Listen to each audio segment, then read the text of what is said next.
Hello guys, this is George. Welcome back to George Basics. In this short video tutorial, I'll show you how to fix this error. At the moment, I tried to log into ChatGPT and here you can see the message. ChatGPT is at capacity right now, so their servers are busy. ChatGPT is full, so we can't enter to ChatGPT free account. And also in the right corner, you can see that they are offering the personalized login link to the people who subscribed ChatGPT Plus.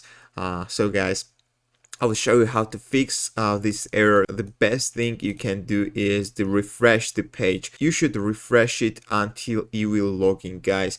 Let's refresh.